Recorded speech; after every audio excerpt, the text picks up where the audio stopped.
Awesome. Good afternoon. Thank you for joining us for this next installment in the Northeast Cover Crop Council short webinar series. I am Victoria Ackroyd, Program Manager for the Council. My co-host is Susan Brulette. She's with University of Vermont Extension. Today's session qualifies for 0.5 Crop Management CCA CEUs. We will put the slide up with the needed information and QR code at the end. This talk will be about 20 minutes long, and then there will be 10 minutes at the end for questions. Please feel free to put questions in the chat as they occur to you, or at the end, simply be ready to speak up. This webinar is being recorded, and it, along with the slides, will be available on the University of Vermont Extension website. And with that, today's speaker is Laurel Wellman. She's an NECCC board member and a graduate student in the lab of Dr. John Wallace at Penn State. She received bachelor's degrees in ecology and evolutionary biology and oboe performance from the University of Michigan. She recently completed a master's degree in oboe performance at Yale University. She is interested in improving cereal rye management for weed suppression services in organic cover crop-based reduced tillage systems. Laurel has been instrumental in running the NECCC joint research experiment, which is examining rye planting dates versus seeding rates. Laurel, thank you so much for speaking today. Screen is yours. Thanks, Victoria, for the introduction. I'm just gonna get set up and share my screen here.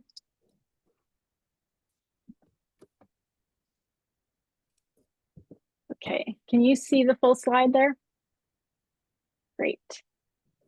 Okay, as Victoria mentioned, today I'm going to be talking about planting dates and seeding rates for cover crops and some of the related challenges that we face in the Northeast region.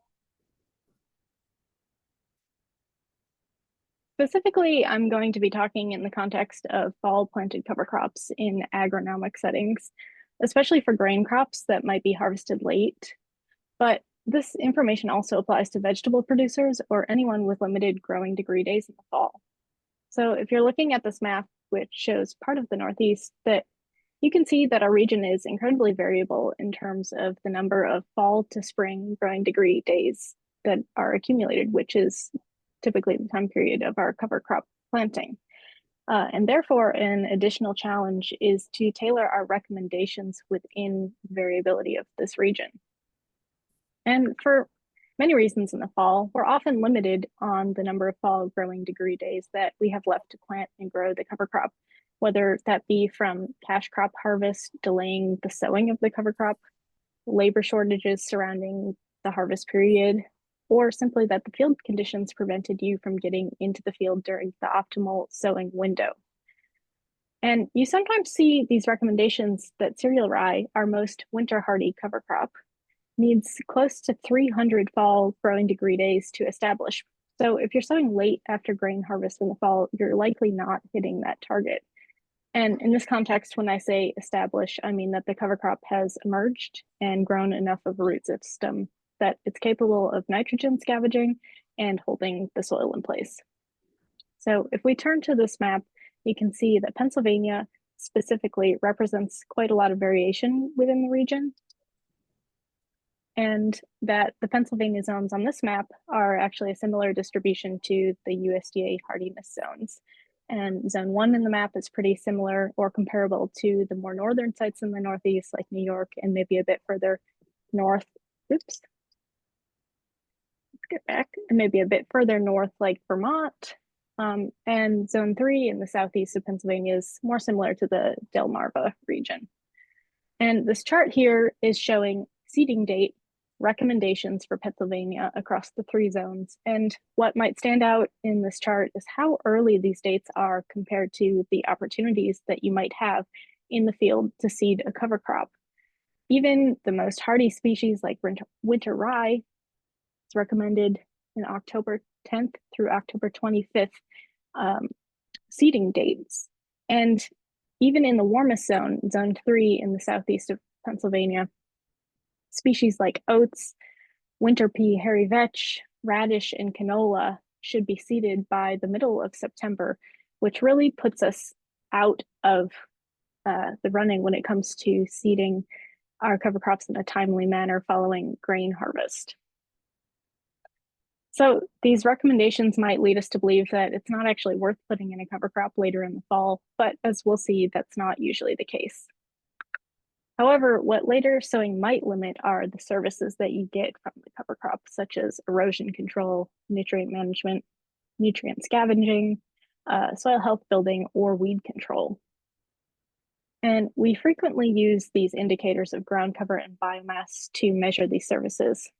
We think of ground cover as influencing maybe winter annual weed control and the erosion potential, and biomass accumulation we often measure to approximate the nutrient management, soil health services, and weed management services that you're getting from the cover crop.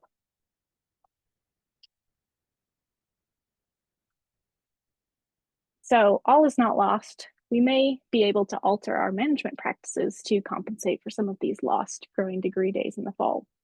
And seeding rate is one tool that we may be able to leverage in this manner when the planting date isn't actually working in our favor.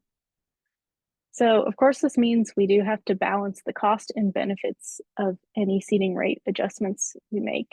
And specifically, is the increased cost of seed actually balancing or making up for extra services that you may gain by increasing the seeding rate in this way?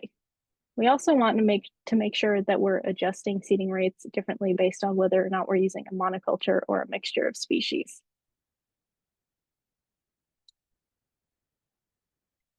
But some general rules of thumb when it comes to seeding rates. In general, we think you should first consider your establishment method. Are you drill seeding the cover crop, or are you broadcasting the cover crop? And if you're broadcasting the cover crop, you should increase your seeding rate due to the decreased seed to soil contact that comes with that establishment method. And then when you have different fertility conditions, you can manage your seeding rate differently under those scenarios as well, especially for small grain species such as wheat or cereal rye that really respond well to soil nitrogen.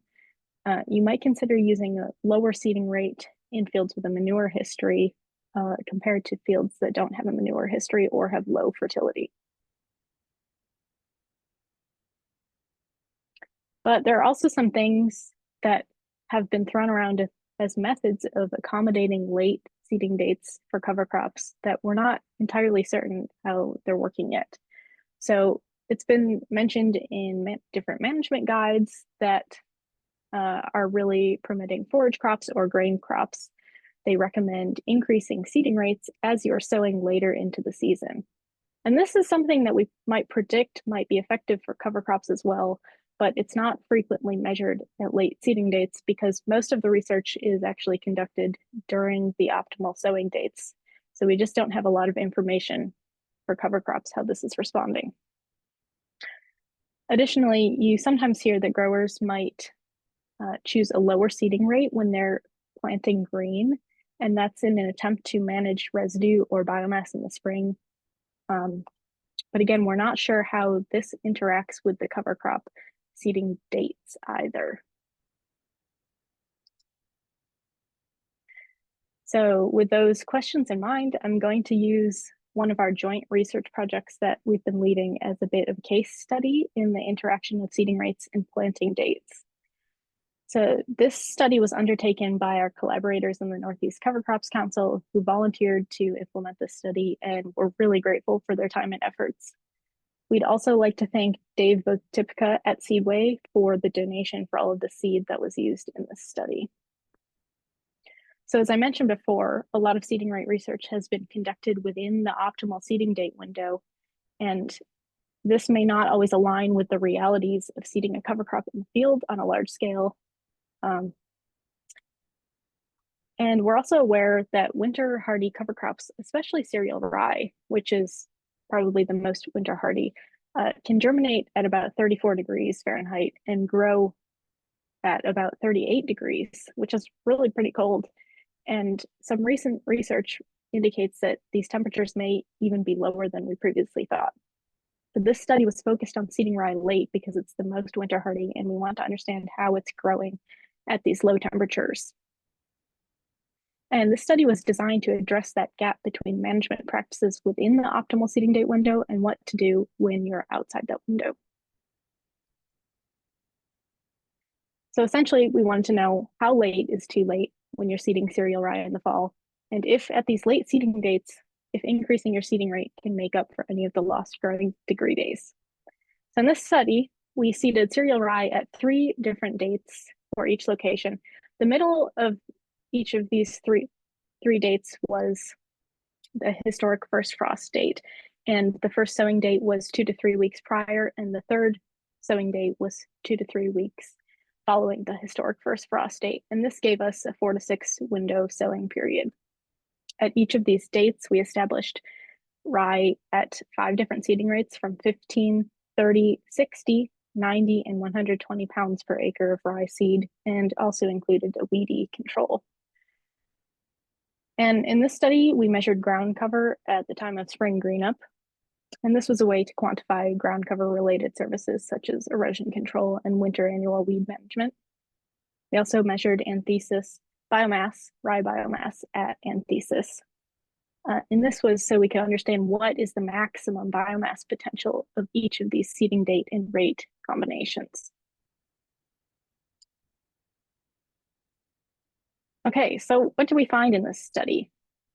Well, if you're most concerned with erosion control or winter annual weed management over the winter, you're probably interested in the seeding rate. What seeding rate increased ground cover the most? So here in this chart, I'm showing seeding rates necessary to achieve a 30% threshold of ground cover.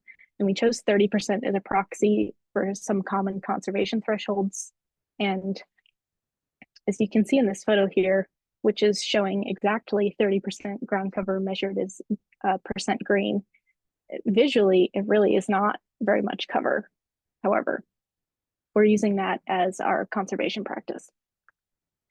So what we found is that at early sowing dates, you can use relatively low seeding rates, under a bushel per acre up to a bushel per acre in Pennsylvania, to achieve that 30% ground cover.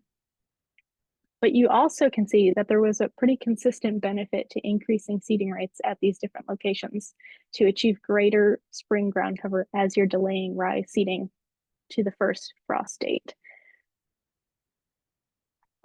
Additionally, we want to mention that late sown rye never reached our 30% ground cover at any site. So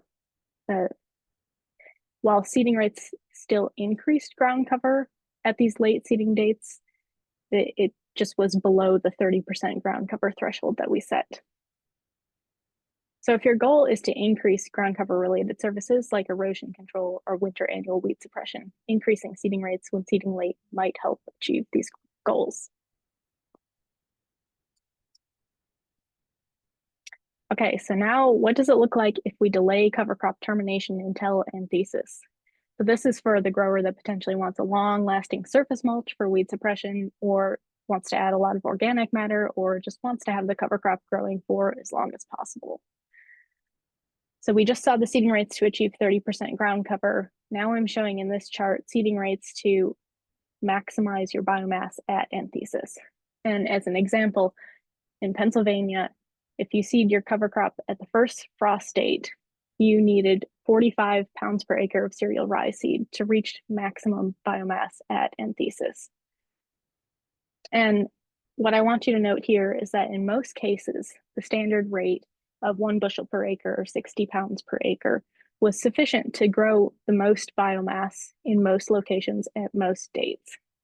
However, at these more southern sites, Delaware and Maryland, you can see that seeding rates below 1 bushel per acre were sufficient to maximize biomass production. And then up here in Vermont and Massachusetts, as you seed later into the fall, there was actually a benefit to increasing seeding rates up to 2 bushels per acre. So unlike ground cover, where there was a clear benefit to increasing seeding rates as you seed later in the year, in general, that was not always the case when we were measuring biomass at anthesis. And we think this might be because at those low seeding rates, when you're seeding early, there's plenty of time for the rye to tiller and compensate for the initial low seeding densities by the time we reached anthesis.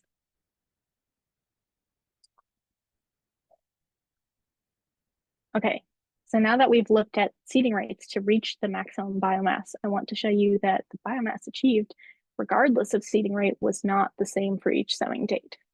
So pretty much across the board here, you can see at the early seeding dates, that was where we produced the most biomass at anthesis. And as you delayed sowing to 2 to 3 weeks beyond the first frost date, you roughly lost 1,600 to 3,600 pounds per acre when you delayed sowing. Additionally, we found that the soil conditions were pretty important as well. And what stands out on this chart here is the Delaware site, which has really low biomass production. And that's compared to Maryland specifically, that had very comparable growing degree day accumulation. However, the Delaware site had sandy soils with relatively low fertility, which was not conducive to putting on a lot of biomass.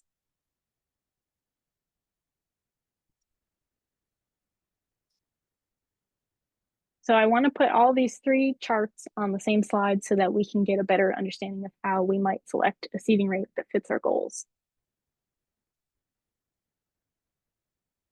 As an example, if you look at New York here, at the first sowing date, which roughly corresponds to when you might be able to get into the field after taking corn for silage, it took only 15 pounds per acre to reach 30% ground cover in the spring.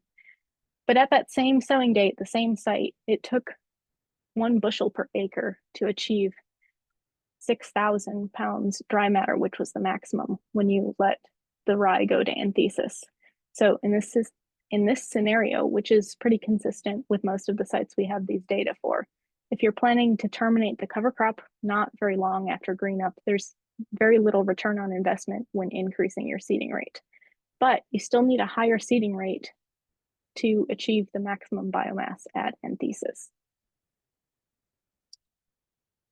As a second example, if you look at Vermont at the first frost date, so mid-fall, which is probably still on the early side for sowing rye following corn harvested for grain, the seeding rate required to reach our 30% ground cover threshold was up to 1.5 bushels per acre. However, it only took 1 bushel per acre of cereal rye seed to reach that 5,600 pounds per acre dry matter. So if you're interested in hitting a conservation ground cover requirement, or if overwinter erosion is a top concern, when you seed later, we'd advocate for increasing your rye seeding rate in this scenario. And just to reiterate, at the really late dates, none of our sites in this year ever got to our 30% cover threshold, although ground cover still did increase with the seeding rate. So if you're seeding late, there's probably still a benefit to increasing seeding rates if you want better ground cover.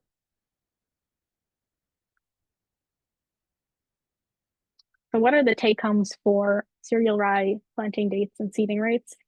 Well, we found that high seeding rates at late dates could not reach biomass levels achieved when sowing early. So you really need to sow early, get the cover crop on the ground if you want a lot of biomass. And in most scenarios, 1 bushel per acre of cereal rye seed was sufficient for biomass production. But if you're looking for ground cover related services, consider increasing your seeding rates when seeding late for improved ground cover.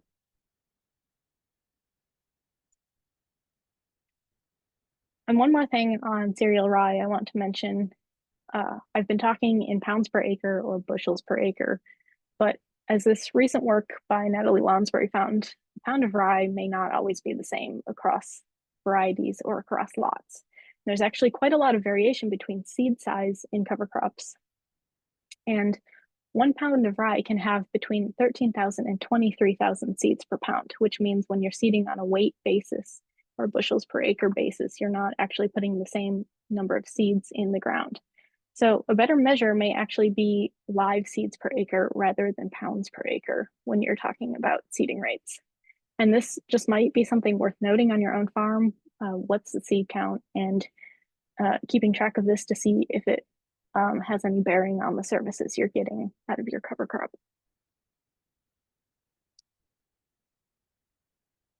Okay, so we've just done a deep dive into cereal rye seeding rates for different planting dates, but I do want to briefly touch on cover crop mixtures. And as you're probably aware, if you're looking for a suite of cover crop services, a mixture can help you meet multiple objectives beyond what you can achieve with a monoculture alone. So let's say you know what you want from your mixture. You've selected your species. And for this example, I'm going to stick with a three-way mix of rye, hairy vetch, and canola. But how do you know how much of each to include?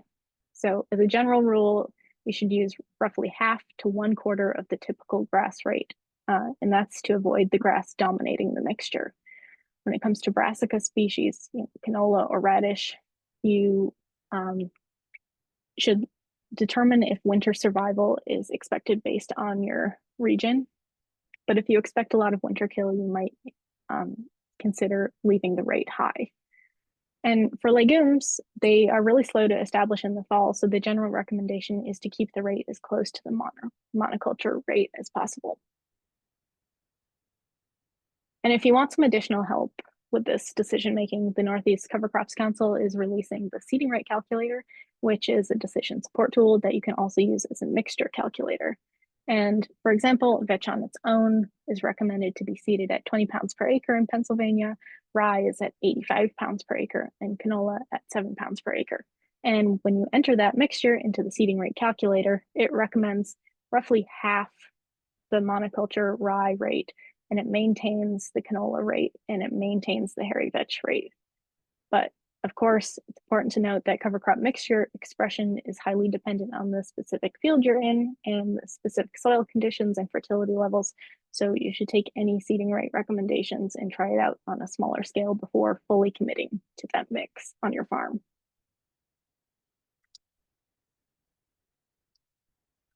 So to wrap up, what are the take-home messages with seeding rates and planting dates? Well, if you're seeding cover crops outside the optimum sowing window, they're still beneficial. You're still going to get some benefit from seeding them. And then before you go to select a seeding rate, you should first identify your cover cropping goals, whether that's nutrient management, erosion control, weed suppression, or soil health building. You should also have a good look at your possible establishment methods, and then the date you think you can establish and the time that you think you can terminate the cover crop to decide if a higher seeding rate is a good investment for you. And I'd like to end with that. And I think we're about at the 20-minute mark. If there's time, I'll take any questions. Thanks, Laurel. I don't see any questions in the chat right now, but please, by all means, if anyone wants to speak up, feel free.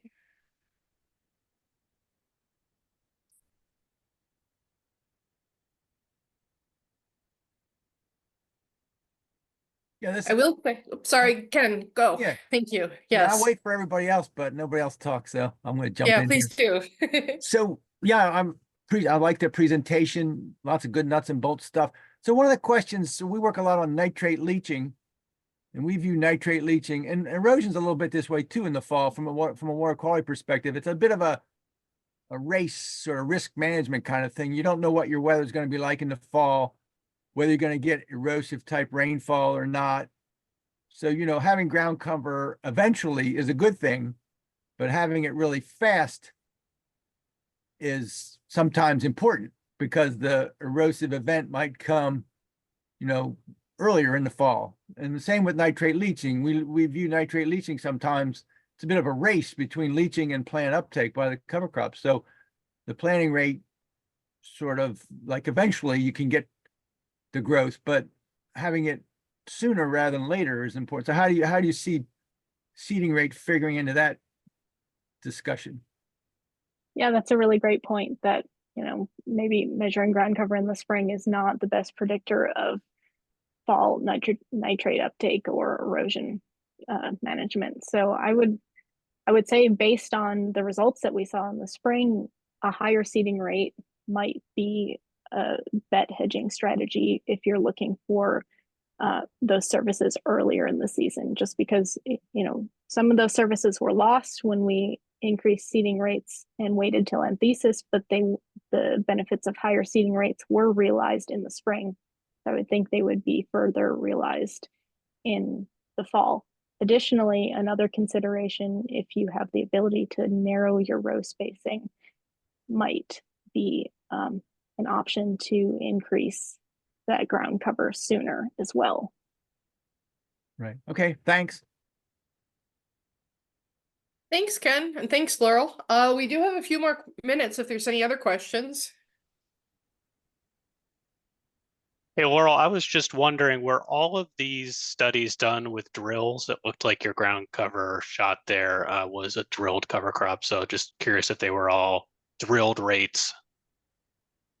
Yes, that's a great question. They were all drilled rates. The drill spacing between the rows did vary between sites, but yes, everything was drilled.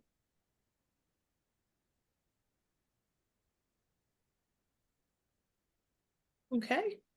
Any other questions? You will note that the CCA slide is up if you need that. Please do either click on the QR code or otherwise follow the instructions to report your attendance.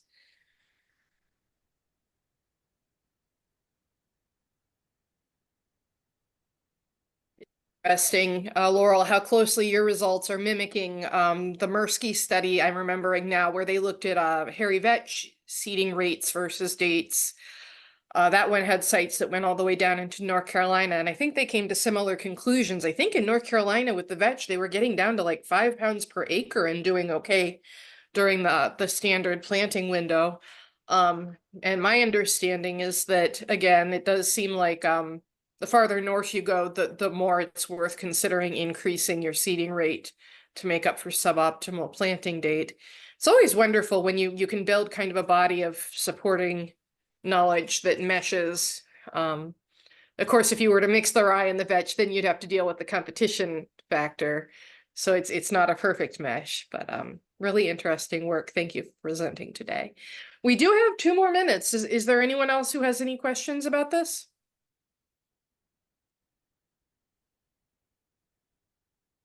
Okay, well, we'll go on ahead and leave the screen up until 12:30. Thank you, everybody, for attending. Thank you, Laurel, for presenting. The recording is... This is Ken again. Hey.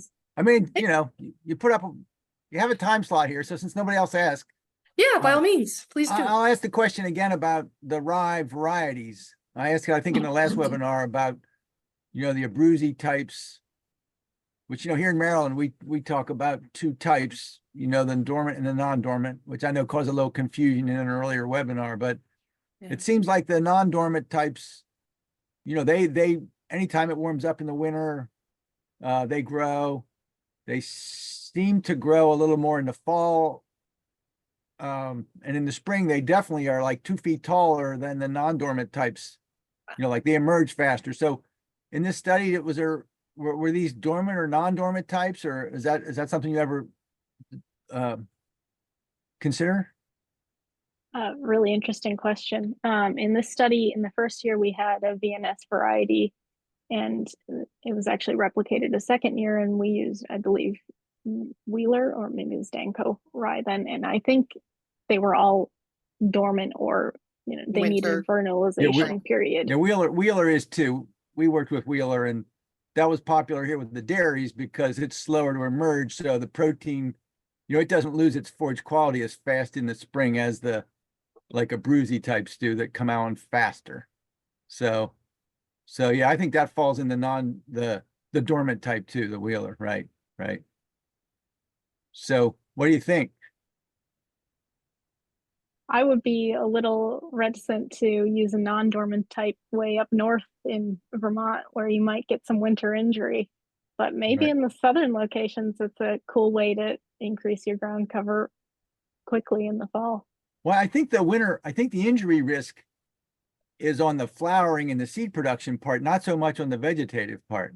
I think the Abruzzi's plenty tough, but I think why they don't like it up north is you get the frost, you know, the frost in the spring during flowering will wreck your seed production. I'm not sure so much it's about winter hardiness as it is about susceptibility to damage of the seed production, but I'm not sure about that either. So anyway, but we have rye and rye. I mean, every time discussion we have down here, the discussion always goes to, well, there's rye and there's rye. So anyway, okay. Well, thanks again. And when we were populating our decision tools, we had a heck of a time dealing with that. I may be in contact with you to double check that you're happy with what you see for data in our tools, because it sounds like your area is very familiar with the winter versus spring, dormant versus non-dormant, and that's not true of everybody. So it's wonderful to have you on these calls. Thank you. Right, right. Well, I'm happy. The thing is, the Abruzzi type is not so easy to get. So it Okay. costs a little more, so everybody's cost conscious. But then on the research side, one of the problems with VNS is you're never sure what you're getting. Yes. So at least yes. one of the name varieties you can get, of course, you can get the Wheeler and then you can get the Abruzzi. So at least you can have something that you can say, well, we think we know what we have at least. So whereas a VNS, we've found an awful lot of variability. So then you have that issue too when you're trying to do all these, comparisons. So, but yeah, it's very interesting. So, but hey, thanks again. It is. Thank you all so much for being here. We are at time, and in the interest of respecting everybody's lunch hour, we're going to go on ahead and stop recording. Hopefully we'll see you again next week, and have a great week, y'all. The recording and the PDF of the slides will be posted. Susan's been really quick about that, so soon. Thank you so much.